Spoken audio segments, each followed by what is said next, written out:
Hi, welcome back. You're watching Shape Up with Sue Daley. Well, we survived week 1 and we're up to week number 2.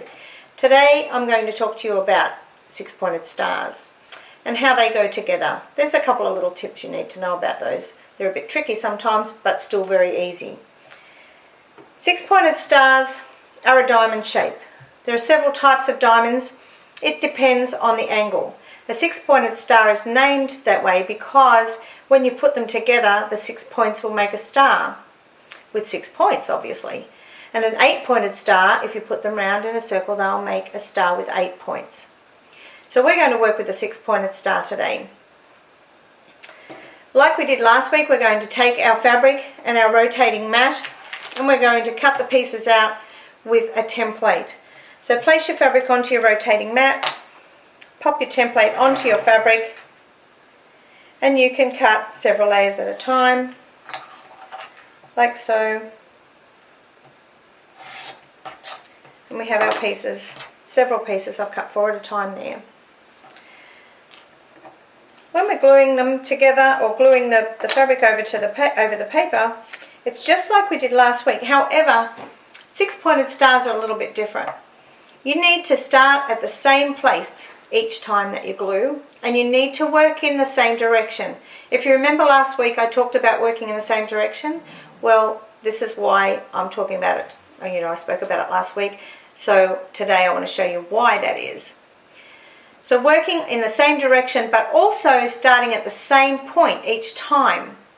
So I'm going to start and show you how to do that, and then I'm going to show you the reason why we do that. So again, with your glue pen, you're going to run it along the edge of the paper. Just keep it in from the edge a little bit and fold your fabric over. Just like we did last week. You're going to do one side at a time. Just working around.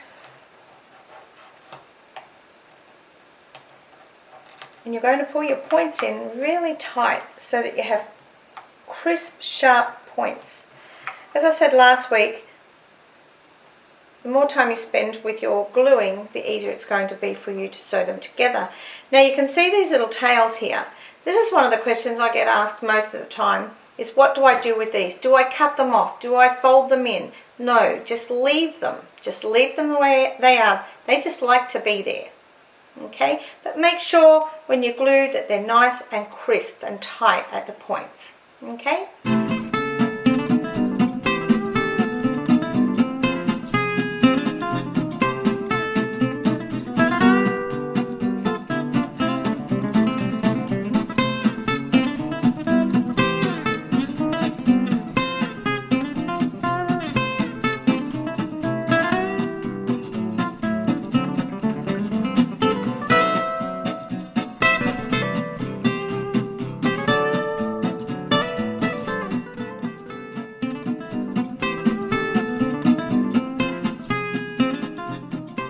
So continue in this manner and glue all your papers and your fabric. Now if you can see that all my little shapes, all my little tails are all going in the same direction. And I do that for a reason. If you start in the same position each time and you glue in the same direction each time, your little tails will all go in the same direction. And the reason we want them to do that is because when we put them around in a circle so that they form the shape of a star, all of our little tails are going to sit in underneath each other and overlap each little tail. So they sit round and form like a whirligig, but it makes the center of your star sit nice and flat. If you have them going in all different directions, they're going to sit up and you'll make a lump in behind your star. So that's really important to have that happen. I have 6 of them here that I've cut. And you'll see if I lay them all out in front, you'll see that they're all going around in the same direction. So each one will sit in behind the other one. Therefore, the middle of your star will sit nice and flat and you won't have any big lumps. Okay? So I'm going to start sewing those together, and I'm going to show you how, in which order to sew them. I'm going to take a needle and thread with a knot in the end, and we're going to take two shapes. We're going to put them together, right sides together, and we're going to start at the widest angle, and we're going to sew into the smallest angle. So like we did last week, come up from behind, in between your fabric and your card, and lose the knot into your seam allowance. We're going to sew this up, and we're going to take one stitch, and again we're going to do the knicker knot, just as we did last week in the beginner class. We're going to keep stitching from here right to the very point. So you're going to sew from here right up to the very point. You're going to pull the tails back away from your work, and you're not going to stitch those in. You don't want to stitch them in because it just causes bulk. So stitch all the way to the point and do 2 stitches right at that very point there.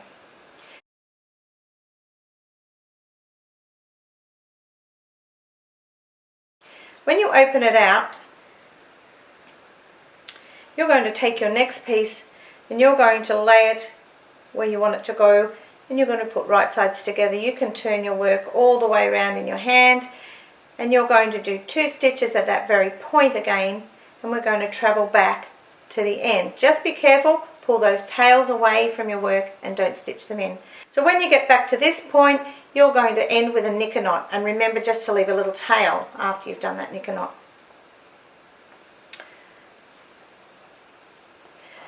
So when you've done that, you're going to have something that looks like this. So that's a half a star.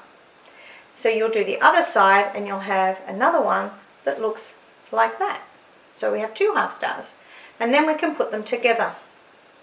When you're working with a star shape, don't be tempted to sew them all around in one go, because you'll end up with a little hole in the middle of your work, and you don't want that.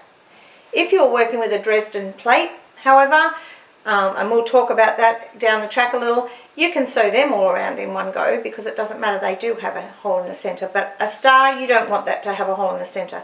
So you're going to put those together, right sides together, line up all your shapes. You're going to start from this end, you're going to do a knicker knot, and you're going to sew right across to the other side. A little tip that I am going to share with you is that when you get to the very end of the first shape, to those points, pull your tails back. You're going to do 2 stitches there. Then you're going to pick up the very top of the middle star shape.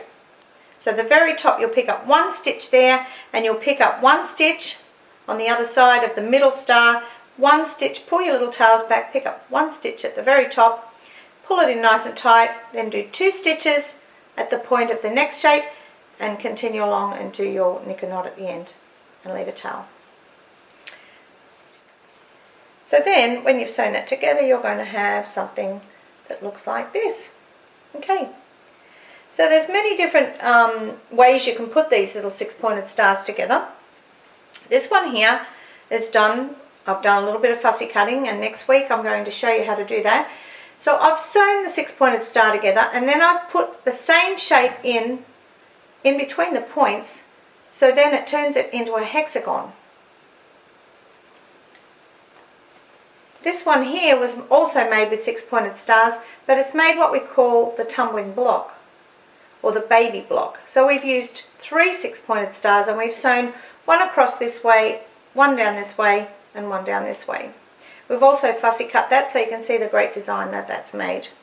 This one's done exactly the same, but you can see how different it is just by the way you cut your fabric. And again, we have another one here. And remember last week we worked with hexagons. I've sewn 3 hexagons together here, and we've added the 6-pointed star into the sides. So this hexagon is a 1 1/4 inch. So we've sewn a 1 1/4 inch 6-pointed star. And again, that makes a hexagon with a finished edge of 2.5 inches. Here we have another one, and another one. Okay, so now you can see that we've got 2 shapes working here. We've got the hexagon and we've got the 6-pointed star. So In our next video, I'm going to show you how to do equilateral triangles, and I'm going to show you how to fussy cut some 6-pointed stars as well. And I'm going to show you how the equilateral triangles and the hexagons and the 6-pointed stars will marry together. So it's just like a jigsaw puzzle. Remember, if it goes together, it sews together.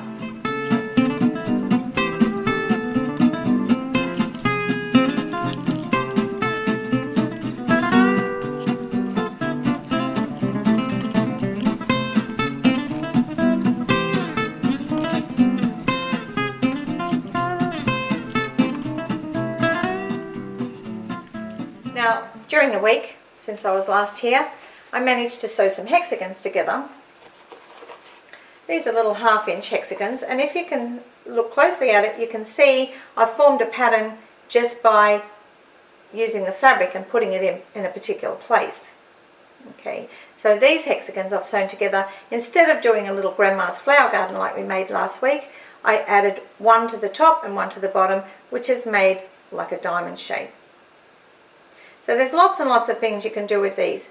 Now, as I said to you last week, if you have any questions, then you need to ask me, and I'm happy to answer them whenever I can. And we did have a question from a lady by the name of Joanne from South Australia, and she asked me about taking the paper out of from behind your work. And there's a lot of people that ask that same question. The questions I get asked are, do you take the paper out? Do you leave the paper in? How do you take the paper out? Or you've glued it. I don't know that I can get the paper out. Well, it's real simple. All you need to do is to go to the back of your work, and you're just going to flick the seam allowance of your fabric back, and you can just remove your papers, as simple as that. Now, these papers can be reused if you'd want to. Some people don't like to reuse their papers, but some people do. And so you will just go around and you can pull these papers out very simply. And I pull them quite quickly, just like pulling off a Band-Aid. And some of them are already coming out, so it's quite easy. Now, if you've used too much glue, don't worry. It's not that big a problem for you. Just take it to the ironing board and iron it with a steam iron on the back side, and that will release the glue.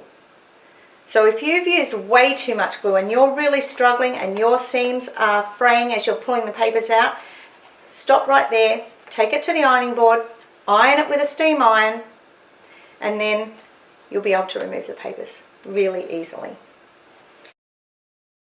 So Joanne, I hope that answers your questions, and if anybody else has questions, then please let us know and I'll be happy to answer them for you. And remember, if you want to subscribe to our YouTube videos on a weekly basis, fill in the form below, and we'll meet you next week in your lounge room or in your sewing room or somewhere out there in this wide world.